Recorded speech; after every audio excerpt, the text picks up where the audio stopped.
Breaking చూస్తున్నాం. బీహార్లో తొలి దశ అసెంబ్లీ ఎన్నికల పోలింగ్ ముగిసింది.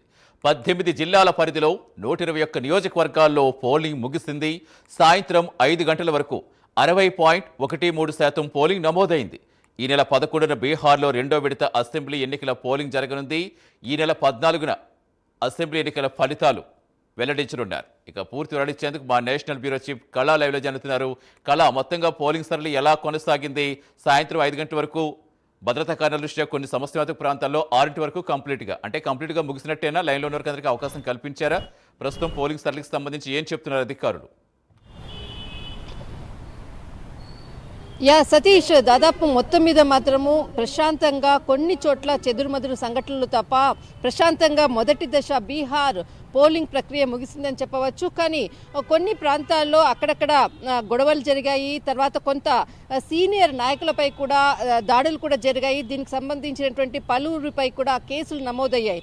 అయితే మనకు ఏదైతే సాయంత్రమో 6 గంటల వరకు ఏదైతే పోలింగ్ ప్రక్రియ సమయం ఏదైతే ఉందో కొన్ని కీలకమైనటువంటి సెన్సిటివ్ ఏరియాస్ దాదాపు 54 గుర్తించారు. 54 ఏదైతే ఒక సెన్సిటివ్ ప్లేసెస్లో వాటిలో మాత్రం 5 గంటల వరకు కూడా ఇక్కడ పోలింగ్ ప్రక్రియకు సమయం పెట్టడం, తర్వాత అక్కడి నుంచి కూడా చాలా కట్టుదిట్టమైనటువంటి భద్రత మధ్య ఈవీఎంలను కూడా తీసుకెళ్లినటువంటి పరిస్థితి అని చెప్పవచ్చు. దానికి తగ్గట్టుగానే దాదాపు ఢిల్లీ నుంచి మనకు పాట్నా, తర్వాత బీహార్ అంతా కూడా ఇక్కడి నుంచి కూడా డైరెక్ట్ ఏదైతే ఈవీఎంలను భద్రపరిచేటటువంటి స్థలం అనుకోవచ్చు, వాటిని తీసుకెళ్లేటటువంటి సెన్సిటివ్ ఏరియాస్ని కూడా ఎప్పుడు కూడా డ్రోన్స్తో కూడా దాదాపు 124 డ్రోన్స్ ఇక్కడ అంటే దానితో అంటే విజువలేషన్స్తో సహా కూడా ఇక్కడ డ్రోన్ వ్యవస్థను ఏర్పాటు చేసి ఎప్పటికప్పుడు కూడా పహరా కాసినటువంటి దీనికి సంబంధించినటువంటి పూర్తి అప్డేట్స్ని కూడా పోలీసులు కొద్దిసేపటి క్రితం ప్రకటించడం జరిగింది.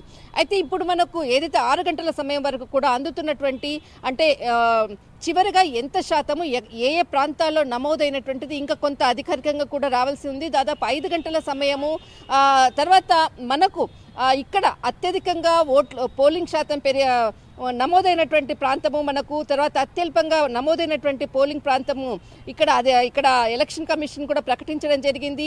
దాదాపు మనకు బెగుసరాయ్ అన్నది 67.3% అత్యధికంగా పోలింగ్ శాతంగా నమోదైనట్లు కూడా ఇక్కడ ప్రకటించడం జరిగింది. తర్వాత గోపాల్గంజ్లో 64.9%, ముజఫర్పూర్ అంటే ఇక్కడ ముజఫర్పూర్ ఉదయం చాలామంది కూడా ఈ ప్రాంతాల్లో తమకు తాగునీటి కొరకు అనుకోవచ్చు, రోడ్లు అనుకోవచ్చు వేయలేదు కాబట్టి మేము ఓట్లను అంటే ఇక్కడ ఓట్లలో మనము వెయ్యము తర్వాత అంటూ కూడా చాలామంది కూడా గొడవలు చేసినటువంటి పరిస్థితి. అయితే అక్కడ ఉండేటటువంటి ఏదైతే అధికారులు రావడం వాళ్ళకి నచ్చ చెప్పడము, ఓటు హక్కును వినియోగించుకోవడం అని చెప్పడం కూడాతో అక్కడ కొంత గొడవ సద్దిమణిగిందని చెప్పవచ్చు. అయితే అంటే ఆ గ్రామాలకు సంబంధించినటువంటి రోడ్లు కూడా గత ప్రభుత్వం వేయలేదు, ఇప్పుడు కూడా మేము మరి ఓట్లు వేయమంటూ కూడా గొడవలు చేసినటువంటిది. కానీ మొత్తం మీద మాత్రం ఆ ప్రాంతంలో మనకు 64.63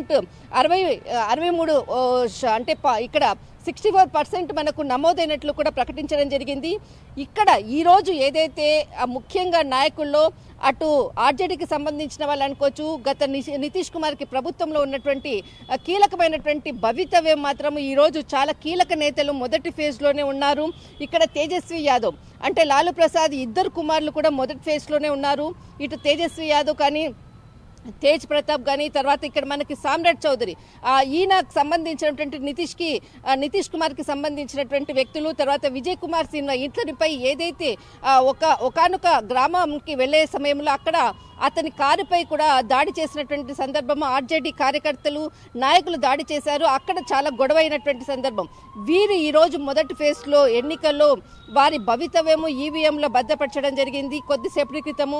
దీనికి సంబంధించినటువంటిది టోటల్గా ఓవరాల్గా అంటే ఒకవైపు మొదటి ఫేజ్కి సంబంధించినటువంటి ఎన్నికల ప్రక్రియ ముగిసింది. దీనికి సంబంధించినటువంటి ఈవీఎంలు కూడా భద్రపరిచినటువంటి హై సెక్యూరిటీ మధ్య తీసుకెళ్లినటువంటిది. మరొక వైపు గయాలో అటు జన్ సురేజ్కి సంబంధించినటువంటి ప్రశాంత్ కిషోర్ రోడ్ షో, అటు ప్రధాని నరేంద్ర మోడీ భారీ బహిరంగ సభ, చాలా కీలకమైనటువంటి వ్యాఖ్యలు కూడా చేసినటువంటి సందర్భము. ఒకవైపు ఎన్నికల భారీ బహిరంగ సభలు, మరొక వైపు మొదటి ఫేజ్కి సంబంధించినటువంటి ఎన్నికల పోలింగ్ ప్రక్రియ చాలా ప్రశాంతంగానే ముగిసింది. కొన్ని చోట్ల చెదురుమదురు సంఘటనలు మాత్రమే జరిగాయి. సతీష్. థాంక్యూ కళ.